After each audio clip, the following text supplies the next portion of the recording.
नवीन Kumar.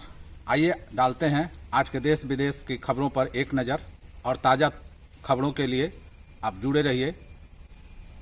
Postmaster Ranbir Singh की मनाई गई पुण्यतिथि। पटना जिला के मनेर के हाथीटोला गांव में भूतपूर्व पोस्टमास्टर रणबीर सिंह की पुण्यतिथि मनाई गई। उनके पुत्र समाज सेवी राणा प्रताप सिंह यादव ने पूजा अर्चना कर कार्यक्रम की विधिवत शुरुआत की। इस मौके पर पूर्व विधायक प्रोफेसर सूर्यदेव त्यागी, मुखिया लाल किशोर राय, पूर्व पार्षद ललन यादव, समाज सेवी अजय यादव, निर्मल राय सहित अनेक गणमान्य लोगों ने पुष्प अर्पित किया। इस मौके पर पूर्व विधायक ने कहा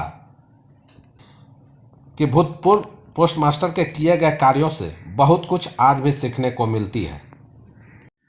के पाठक के आदेश के बाद हरकत में आया प्रशासन, 228 लोगों को नोटिस जारी। सरकारी जमीन फर्जी जमाबंदी मामले में राजस्व परिषद बिहार के अध्यक्ष के पाठक के संज्ञान लेने के बाद भोजपुर जिले के राजस्व विभाग ने कार्रवाई शुरू कर दी है। विगत दिनों जिला मुख्यालय पहुंचे के पाठक ने डीएम को इस मामले में कार्रवाई का निर्देश दिया था। इसके साथ ही उन्होंने इसके लिए दोषी को चिन्हित कर कार्रवाई करने का भी आदेश दिया। इस आदेश के बाद जिले के प्रशासनिक महकमे में हड़कंप मच गया था।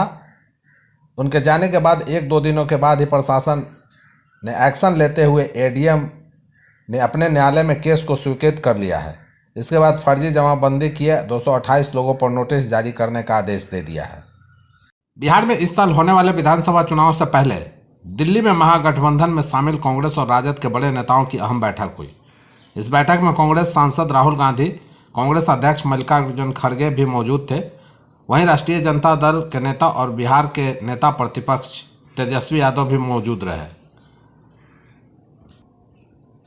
तेजस्वी यादव ने इस बैठक को बेहद सकारात्मक बताया। जब उनसे पूछा गया कि क्या आप बिहार में महागठबंधन के सीएम फेस होंगे, तब इस पर तेजस्वी यादव ने कहा, पता नहीं आप लोग क्यों चिंतित रहते हैं, हम लोग आपस में बैठकर समझ लेंगे, आप लोगों को परेशान होने की कोई ज़रूरत नहीं है। सीएम फेस तो हम लोग न तय करेंगे, जब तय होगा आप लोगों से कुछ छिपा नहीं होगा। बता दें कि बैठक से पहले राजद के प्रवक्ता ने दावा किया था कि बिहार चुनाव में तेजस्वी यादव ही महागठबंधन के चेहरे होंगे। हालांकि कांग्रेस शुरू से यह कहती आई है कि सीएम फेस पर फैसला चुनाव के बाद लिया जाएगा। चुनाव से पहले जीतन राम मांझी के बेटे ने रख दी बड़ी डिमांड, अब नीतीश सरकार के पाले में गेंद। हिंदुस्तानी अवाम मोर्चा के अध्यक्ष एवं लघु जल संसाधन मंत्री संतोष कुमार सुमन ने मांग की है कि विधान परिषद में अनुसूचित जाति जनजाति के लिए अलग से सीटें चिन्हित की जाएं। उन्होंने कहा कि जैसे शिक्षक और स्नातक वर्ग के लिए विधान परिषद में आरक्षित सीटें हैं, वैसे ही SC/ST समुदाय के लिए भी व्यवस्था होनी चाहिए, जहां केवल उन्हीं वर्गों के लोग वोटर हों और उन्हीं में से प्रतिनिधि चुने जाएं। दूसरी ओर केंद्रीय मंत्री जीतन राम मांझी ने कहा कि हम बाबा साहब को याद करते हैं, लेकिन क्या उनके विचारों को अपनाते भी हैं? हमने हमेशा शिक्षा को असली हथियार माना, लेकिन आज भी हमारे समाज में 70% लोग अशिक्षित हैं। उन्होंने आगे कहा कि जब तक शिक्षा नहीं आएगी तब तक कोई अधिकार अस्थायी नहीं होगा। उन्होंने समान शिक्षा नीति लागू करने की मांग को दोहराते हुए कहा कि सिर्फ जमीन नहीं, समझ और शिक्षा ही असली ताकत है। बिहटा एलिवेटेड रोड के लिए मकान तोड़ने पहुंची टीम का विरोध। दानापुर बिहटा एलिवेटेड रोड निर्माण कार्य इन दिनों तेजी से चल रहा है। बिहटा प्रखंड के श्रीरामपुर गांव के ग्रामीणों ने मुआवजा न मिलने से नाराज हो सड़क चौड़ीकरण कार्य को रुकवा दिया है। जिला प्रशासन और निर्माण कंपनी की टीम पुलिस बल के साथ निर्माण कार्य के लिए मकानों को तोड़ने की तैयारी में थी, तभी ग्रामीणों ने विरोध शुरू कर दिया। ग्रामीणों का कहना था कि उन्हें अब तक केवल नोटिस मिला है, मुआवजा नहीं दिया गया है। विरोध कर रहे ग्रामीणों ने कहा कि सरकार का विकास कार्य हमें मंजूर है, लेकिन जब तक मुआवजा नहीं मिलेगा तब तक हम अपने घर और दुकान तोड़ने नहीं देंगे। बता दें कि बिहटा के श्रीरामपुर मौजा के लगभग 40 से 50 मकानों के तोड़ने की प्रक्रिया प्रस्तावित है। सभी को नोटिस दिया जा चुका है, लेकिन कई मामलों में दस्तावेज की कमी या विवाद के कारण मुआवजा जारी नहीं हो पाया है। केंद्रीय मंत्री और हम के संरक्षक जीतन राम मांझी ने कांग्रेस अध्यक्ष मल्लिकार्जुन खड़गे, नेता प्रतिपक्ष तेजस्वी यादव और राहुल गांधी के मुलाकात पर तंज कसा है। उन्होंने कहा कि बिहार वासियों को अब कोई बरगला नहीं सकता है। बिहार में NDA तय है। सोशल मीडिया पर इंडी गठबंधन की बैठक की प्रतिक्रिया देते हुए यह बात कही। जीतन राम मांझी ने एक पोस्ट पर लिखा कि बिहार में दोबारा जंगल राज कैसे स्थापित किया जाए, उसको लेकर दिल्ली में बैठक चल रही है।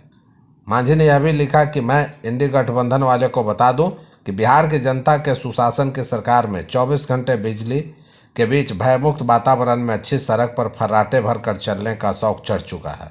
अब उन्हें कोई बरगला नहीं सकता। जेपी गंगा पथ पर आई दरार से सुरक्षा को खतरा नहीं, एनआईटी पटना ने जांच के बाद दिया क्लीन चिट। पटना का जेपी गंगा पथ पूरी तरह सुरक्षित है, दरार से इसकी सुरक्षा पर कोई असर नहीं होगा। एनआईटी पटना की टीम ने जेपी गंगा पथ को क्लीन चिट दे दिया है। आगे अधिकारियों से मिली जानकारी के अनुसार बिहार राज्य पथ विकास निगम ने जेपी गंगा पथ में आई दरार की जांच के लिए एनआईटी पटना से अनुरोध किया था। इसके बाद एनआईटी के सिविल के विभागाध्यक्ष प्रोफेसर संजय कुमार के नेतृत्व में 6 सदस्यीय टीम जेपी गंगा पथ का जायजा लिया। टीम ने सूक्ष्मता से गंगा पथ का जायजा लिया जहां दरार दिखी थी। टीम ने जांच के बाद स्पष्ट कर दिया कि उस दरार से जेपी गंगा पथ की सुरक्षा को कोई खतरा नहीं है। घबराने की जरूरत नहीं है, दरार से स्ट्रक्चर को खतरा नहीं है। आंधी बारिश से पूरे बिहार की हवा हुई साफ। बिहार में इन दिनों मौसम का बिगड़ता हुआ रूप देखने को मिल रहा है। यह सिलसिला अभी थमने वाला नहीं है। आने वाले 19 अप्रैल तक मौसम का यही मिजाज बने रहने की संभावना है। अगले 3 से 4 दिनों के दौरान लोगों को विशेष सावधानी बरतने की सलाह दी गई है। के अनुसार 19 अप्रैल तक मौसम का विकराल रूप देखने को मिल सकता है। फिलहाल राज्य के सभी जिलों में बारिश होने की संभावना भी है। बता दें कि पश्चिमी विक्षोभ मध्य से ऊपरी क्षोभ मंडल स्तर पर एक गर्त के रूप में है और अब यह उत्तर बिहार से झारखंड की और उड़ीसा होते हुए उत्तर तटीय आंध्र प्रदेश तक फैला है। पूर्वोत्तर मध्य प्रदेश और आसपास के क्षेत्रों पर ऊपरी हवा का चक्रवाती परिसंचरण अब दक्षिण मध्य प्रदेश और आसपास के मध्य भाग पर स्थित है। हालांकि मौसम विभाग के माने तो सुपौल, अररिया, किशनगंज, सहरसा, मधेपुरा, पूर्णिया, कटिहार, खगड़िया, भागलपुर, मुंगेर, बांका, जमुई, शेखपुरा, लखीसराय, बेगूसराय, कैमूर, रोहतास, औरंगाबाद, गया, नवादा, पटना, जहानाबाद और नालंदा में झोंकों के साथ हवा की गति 30 से 40 किलोमीटर प्रति घंटे रहने की संभावना है। इस दौरान मध्यम से तेज बारिश और वज्रपात यानी बिजली गिरने की भी संभावना है। इसको देखते हुए येलो अलर्ट जारी किया गया है। बिहार झारखंड की दूरी होगी कम। 1400 करोड़ की लागत से बनेगी 140 किलोमीटर लंबी सड़क। भागलपुर हंसडीहा सड़क को जोड़ने वाली NH 333A अब 7 मीटर से 10 मीटर चौड़ी की जाएगी। बरबीघा से सिकंदरा, खैरा, जमुई, झाझा, सिमुलतला, कटोरिया, बांका, पंजवाड़ा तक 140 किलोमीटर लंबी सड़क के निर्माण में 1400 करोड़ खर्च होने का अनुमान है। यह सड़क ढाका मोड़ के पास भागलपुर हंसडीहा NH से जुड़ जाएगी। मंत्रालय ने NH के अधिकारियों को DPR तैयार करने का निर्देश दिया है।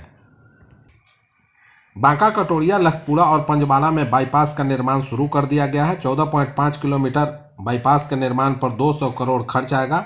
यह क्षेत्र बिहार शरीफ और मुंगेर डिवीजन में पड़ता है। उक्त जगहों में बाईपास निर्माण पर 850 करोड़ से अधिक खर्च होने का अनुमान है।